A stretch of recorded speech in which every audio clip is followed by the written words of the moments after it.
Tehran has delivered a brutal public dressing down to Paris, essentially telling the French government to mind its own business and stay out of direct negotiations between Iran and the United States.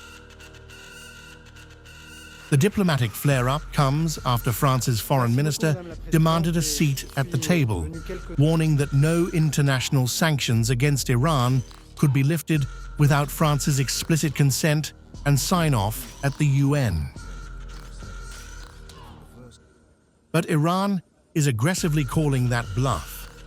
Foreign Ministry spokesperson Esmail Baghei dismissed the French demands as empty noise, leaning on the legendary poet Rumi to humiliate Paris on the global stage. Baghei delivered this stinging rebuke. Let me answer this with a poem. I think the great Rumi says, he said, yes, boast, boast, boast. In estrangement one can say many exaggerations. These words are boasts in estrangement and singing in the coppersmith market. Baghei didn't stop at poetry.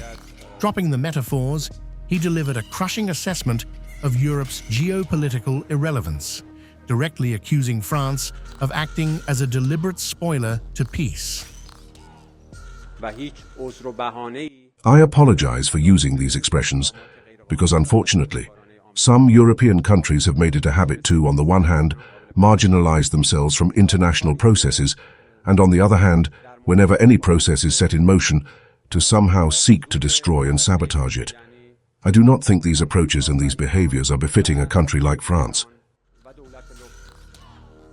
Closing with a devastating attack on Western moral authority, Tehran sent a crystal-clear signal that Washington is the only counterparty that matters, and European interference will be ignored. Baghei hammered the final nail.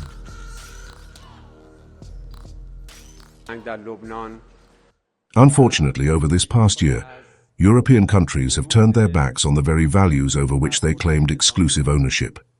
The rule of law, respect for international law, respect for the principles of the Charter, and respect for human rights. They have trampled upon all of these.